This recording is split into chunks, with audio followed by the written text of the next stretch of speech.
Diyos nga gihatag niya sa ato. So mag-isong sa Ginoo, basahan na to please. Genesis 1, 1 and 2. Ingon niya, in the beginning God created the heavens and the earth. Now the earth was formless and empty. Darkness was over the surface of the deep, and the Spirit of God was hovering over the waters. Now Exodus 3, 4 to 7 and 13 to 14. Ingon niya, when the Lord saw that he, that is Moses, that he had gone over to look, God called to him from within the bush, Moses, Moses. And Moses said, here I am. Do not come any closer, God said. Take off your sandals, for the place where you are standing is holy ground. Then he said, I am the God of your father, the God of Abraham, the God of Isaac, the God of Jacob. At this Moses hid his face because he was afraid to look at God. The Lord said, I have indeed seen the misery of my people in Egypt.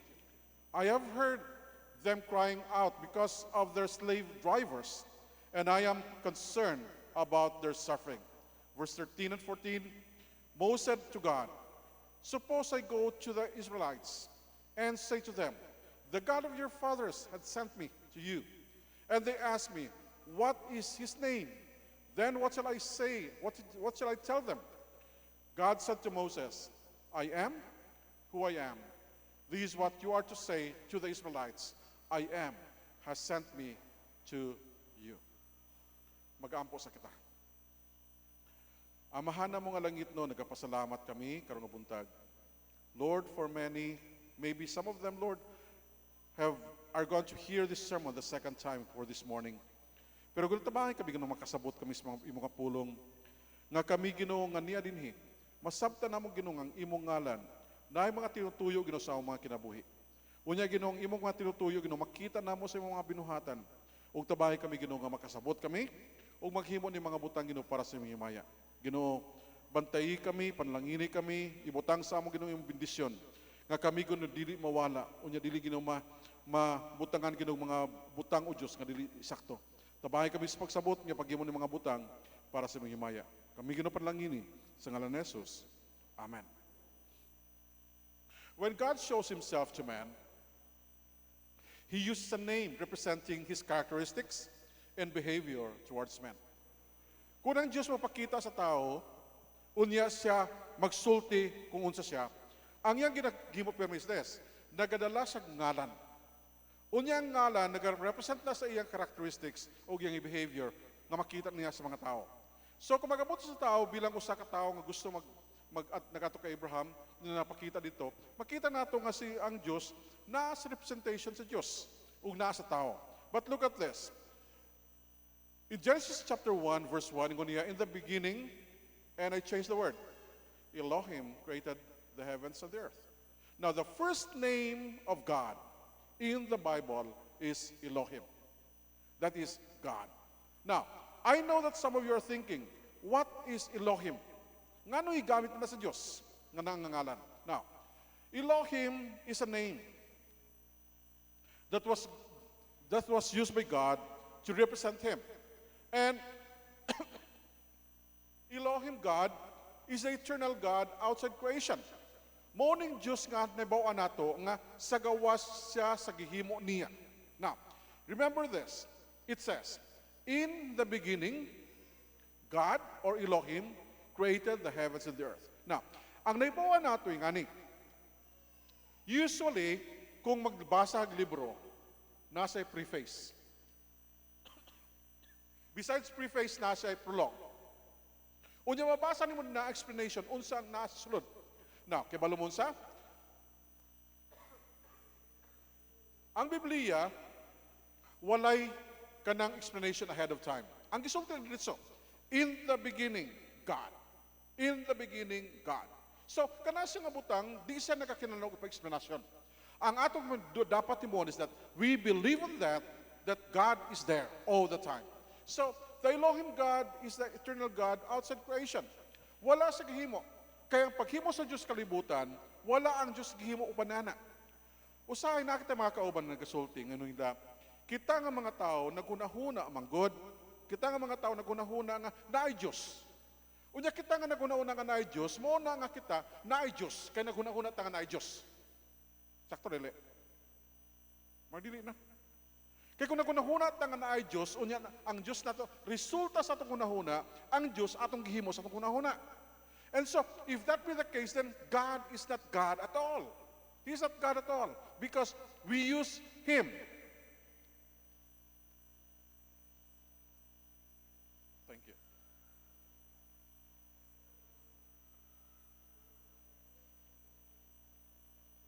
Because we use Him just as part of what we're thinking. And so, ingon sa Biblia, in the beginning, God created the heavens and the earth. He was outside of the eternal, of the creation that God has given. Number two, the Elohim is the creator of everything. The God is called Elohim. Ang Diyos kang iyang ngalan Elohim, naghimo sa tanan nga butang nga makita nato kaos kalibutan. Now, ingon sa Biblia, ang Diyos nagsulti lang. Di ba? Pagsulti niya, nagawas. Ingon niya, kinangko ani, nagawas. Usa lang kabutang ang wala niya gisulti unya nahimo. Ang gihimo niya, tao, kita nga mga katawan.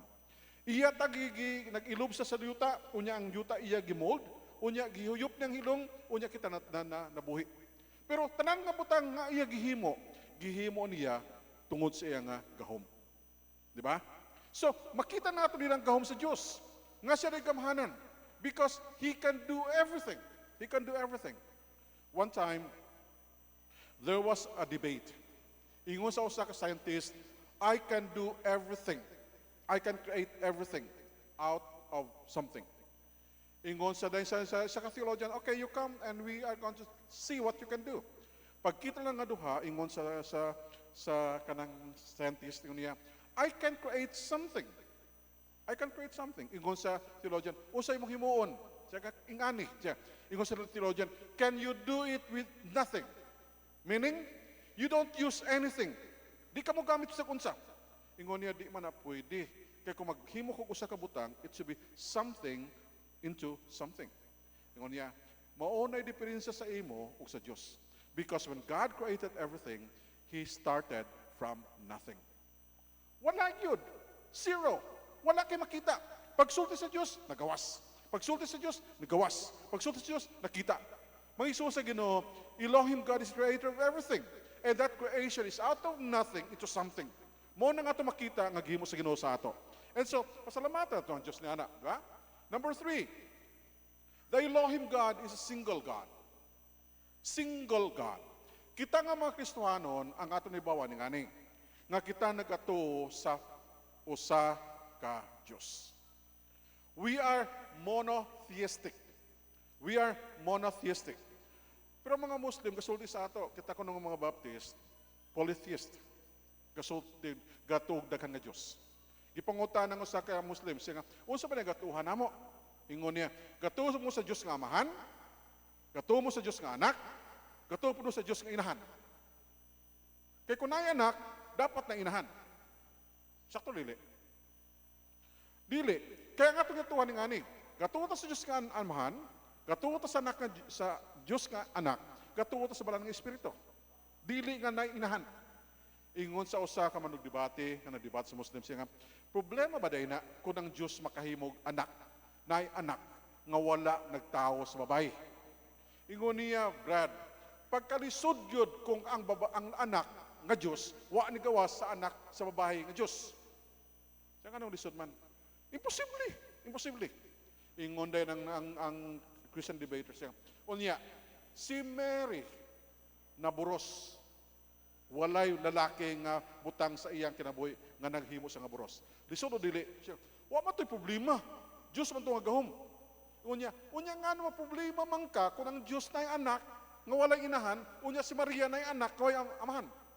Siya, lahi man tong istorya, Brad. Siya, parehas na. Galing ang problema nila, ila tang iduot sa usa ka area, unya kani nga butang, pwede. Mga iso sa Ginoo, ay mo kahadlok ni ana. Paduot mo ko paduot, pwede ka nila mabutang ni ana. But look at this. The Elohim God that we believe is a solo God. one God.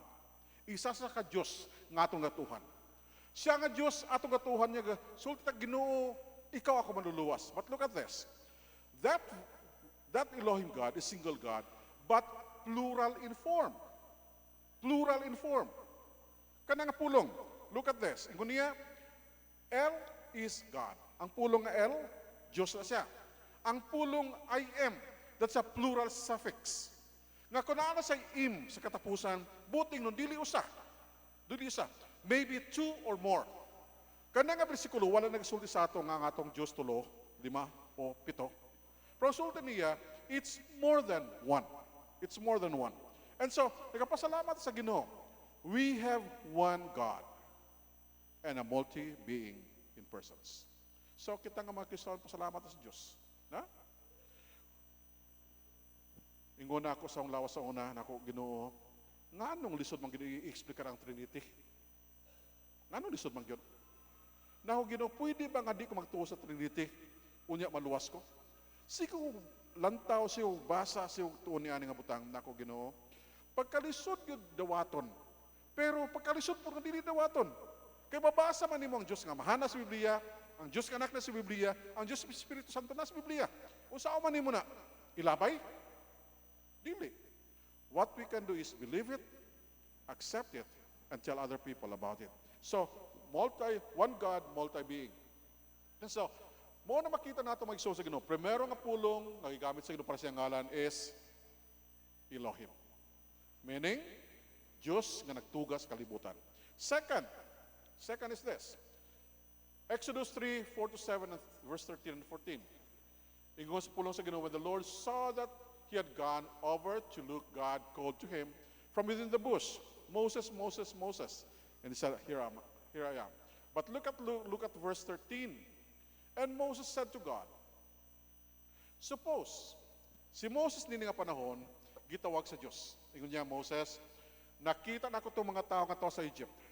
Nakita na ko ang ilang pag-antos, nadunggan na ko ilang matawag sa ako, nadunggan na ko ilang ginapanghimo dito, unya ko naluoy ko sa ila. Naluoy ko sa ila. And so, I'm going to rescue them from Egypt. And God said to Moses, Moses, you are going to go there. Ato ka dito, para tabangan ni Musla.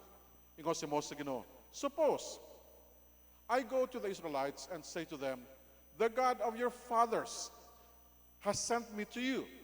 And they ask me, what is his name? Then, what shall I tell them? Biso, di ba? Ginoo, kung muadto ko dito, kumusulti ko sa ilang ipadlalako ni muli sa ila. Unya, manungutanas na, unsa iyang ngalan, Brad? Unsa iyang ngalan sa mong Diyos? Unsa ko isulti? Ingon niya sa Diyos, and God said to Moses, I am who I am. This is what you say to them, to the Israelites, I am has sent me to you. Muna ngalan niya. Nga gusto sa Diyos ipakita sa mga Hudiyo. Pero kanang ngalan, ila na nailisan, ang usang ngalan, ngalahi.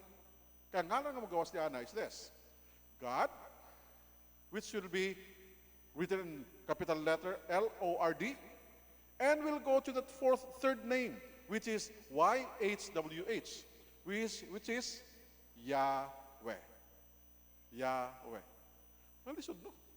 Elohim Yahweh. Nganong gihimo mga sa Ginoo? You know what? Because Yahweh equals I am sent me to you. Pero inganang yang itsura,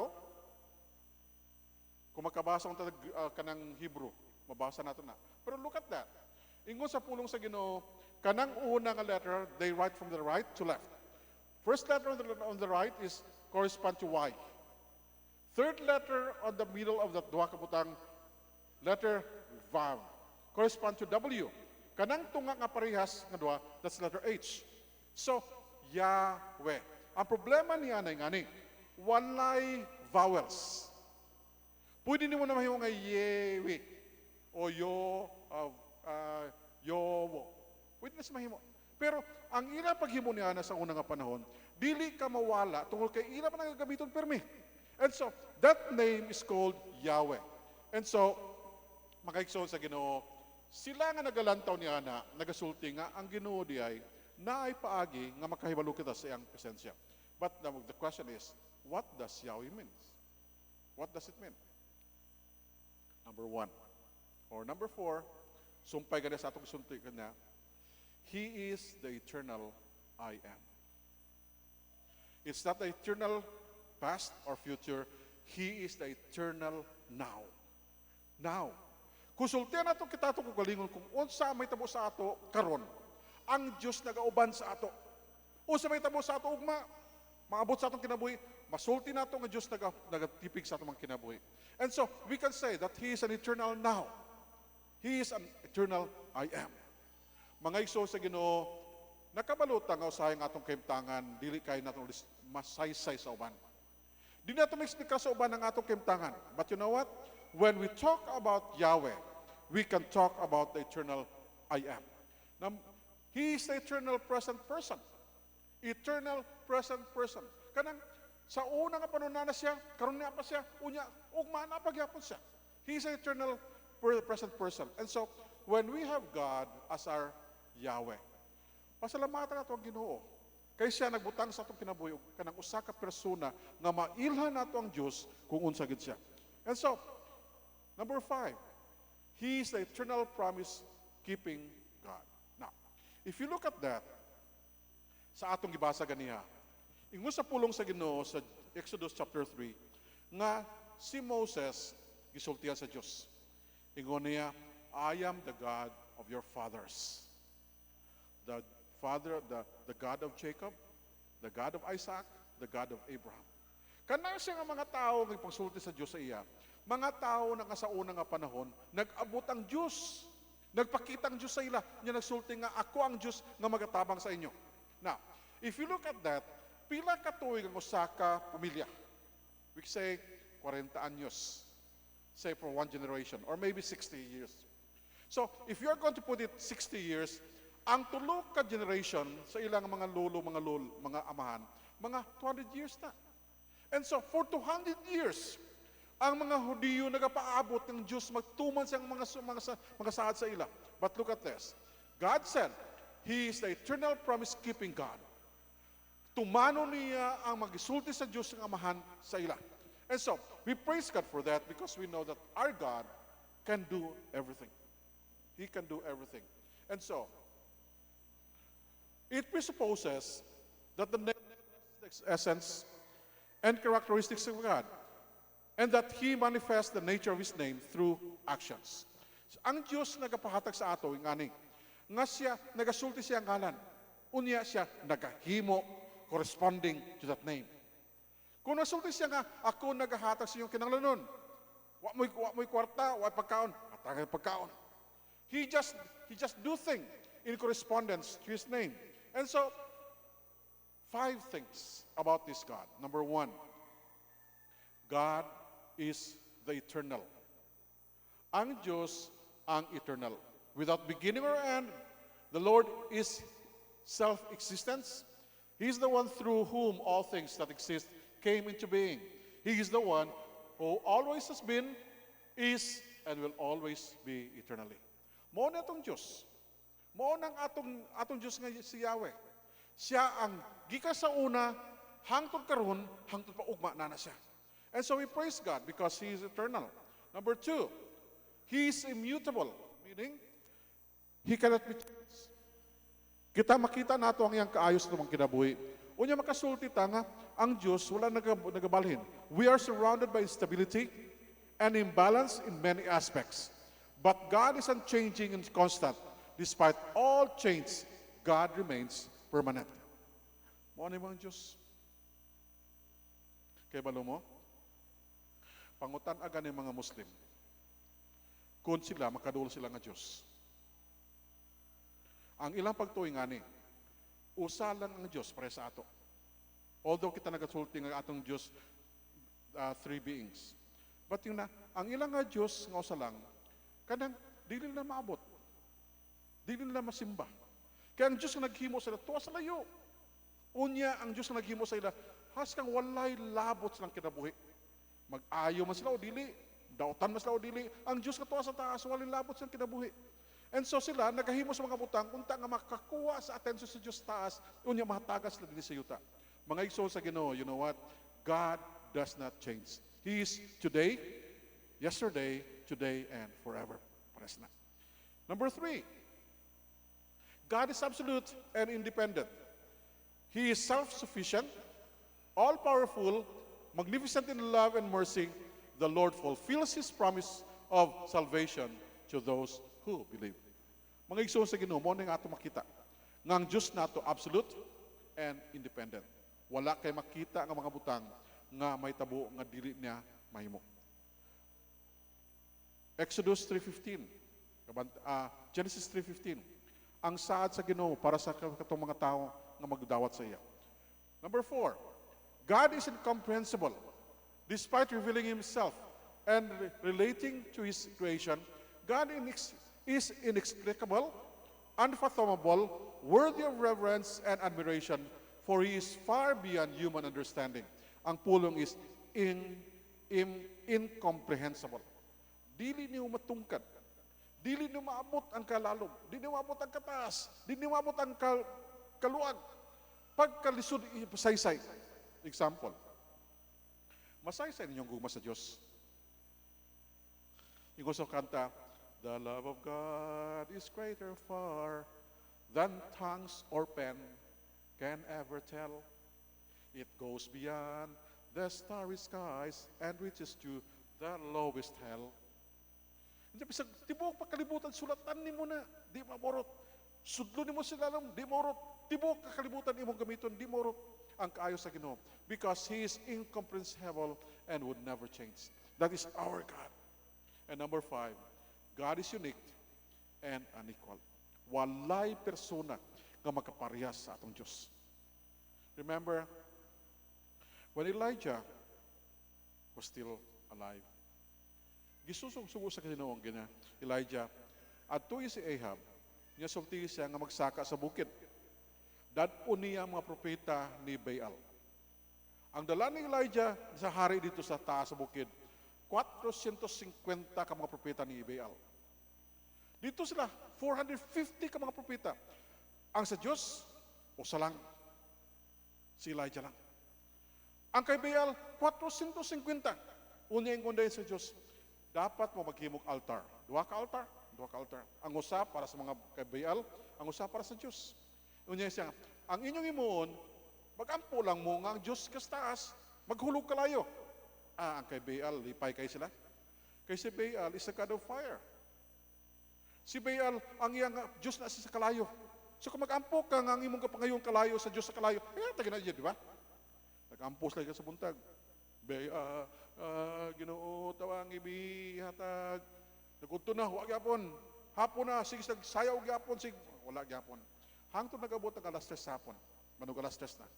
Ingon sa mga tao ni Elijah, mga igsoon, kuha mo tubig please.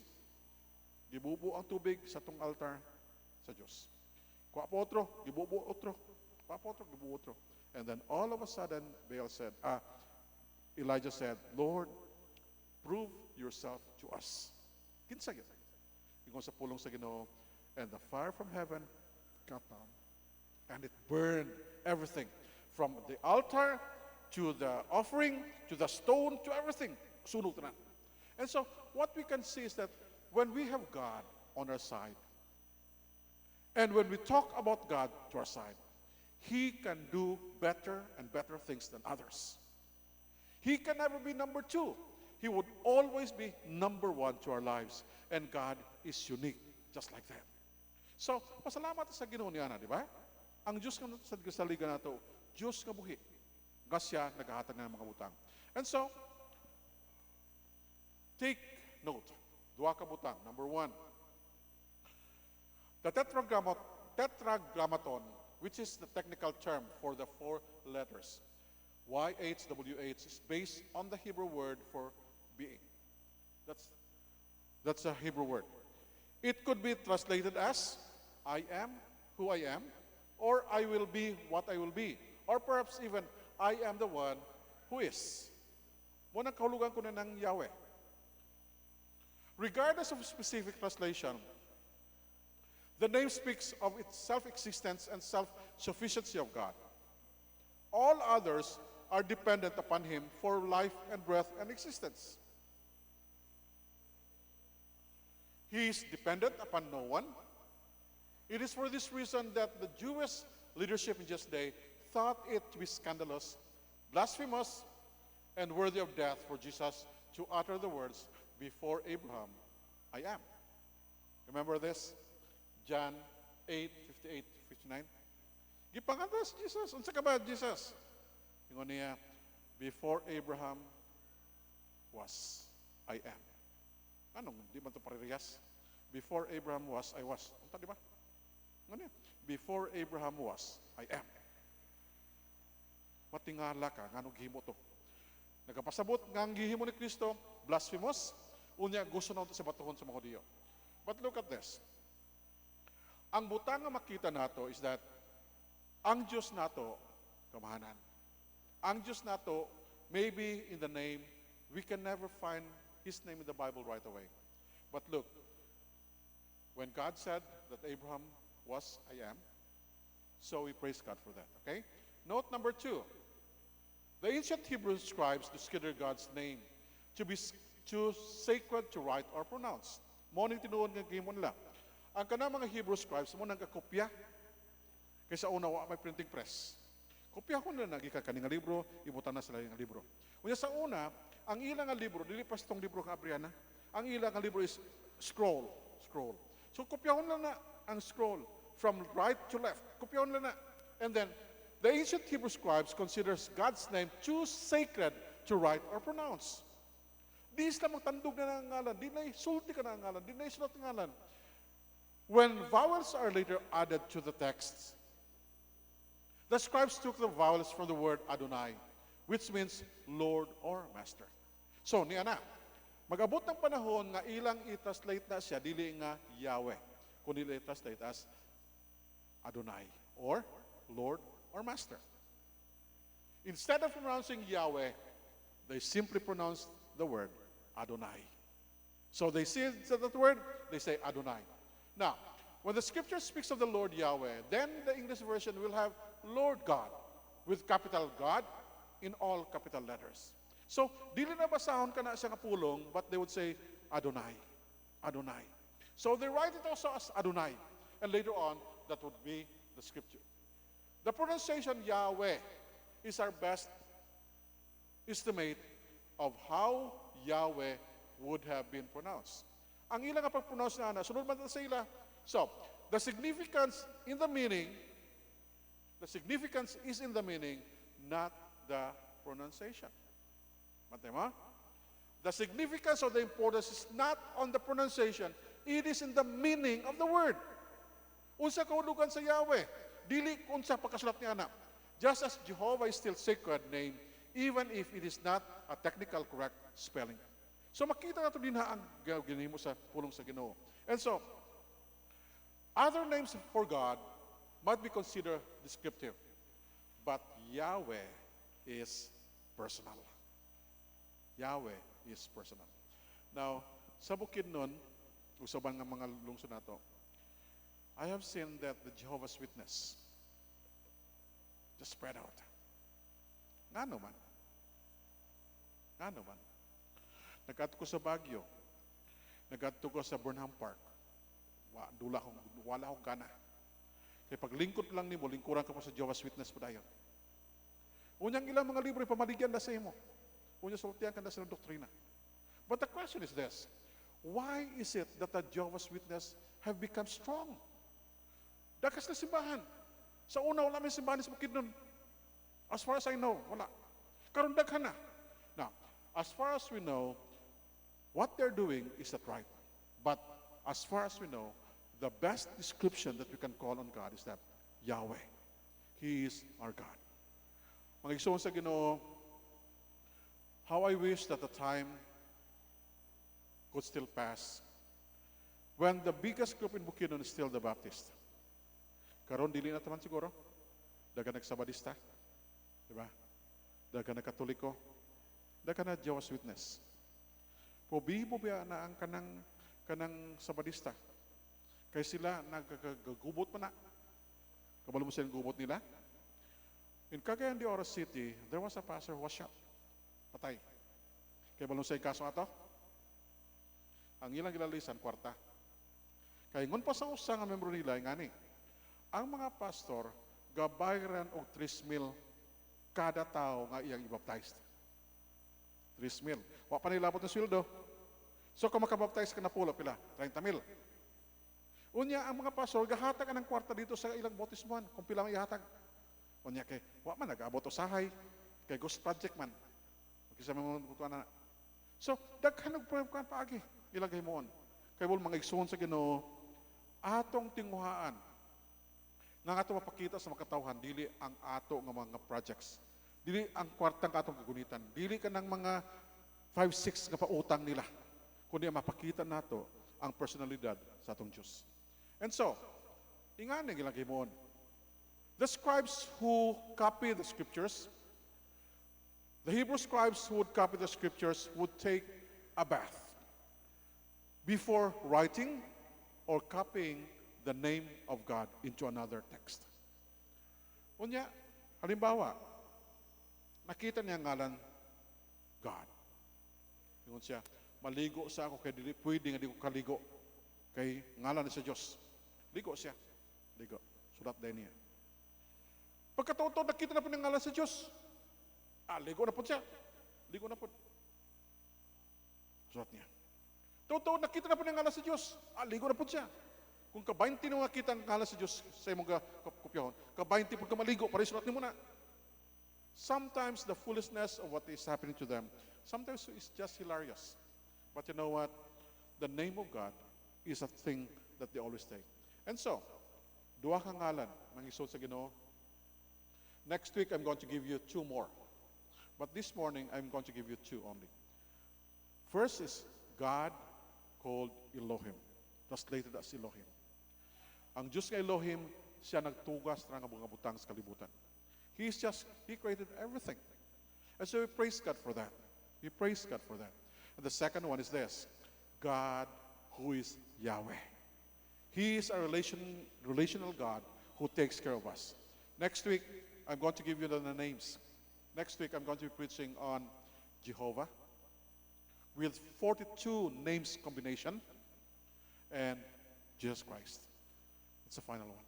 And so, kita mga gusto sa Ginoo, tabangan ta sa Diyos. Ngay naot pa, makasabot kita, nga nagasimba kita sa buhay nga Diyos. Unya kita bisag, unsa pang translation, when it goes to the name of God, let's always remember to thank Him for His goodness. Sige, mag-ampo ta mga gusto sa Ginoo. Let's pray. Heavenly Father, thank you, Lord, for today. Thank you, Lord, for knowing that everything you planned for us would come to an accomplishment, Lord, that we can always think about you and always, Lord, thank those things for you. Lord God, I pray that you're going to bless today. And I pray that as we go home, may the things that you have heard be a blessing to all of us. The names that you have are hard to explain. Often, Lord, we don't see how we are going to get a blessing out of this. But Lord God, we know that the names that you have given to us are names with much, much blessing in store for us. So, Ginoon, tabangi kami, Ginoong buntag, bantay kami, lipaya kami. Yatag ka namo, Ginoong imo nga pagpanalangin, Ginoong kanamo. Nga kami makasulti, Ginoong, ikaw among Diyos manuluwas. Nga nagahatag ka namo sa mga butang nga among kinanglan. Ginoo, salamat yun. Nya kami nagkapasalamat ng buntag sa mahal ngalan ni Jesus, among Diyos manuluwas. Amen.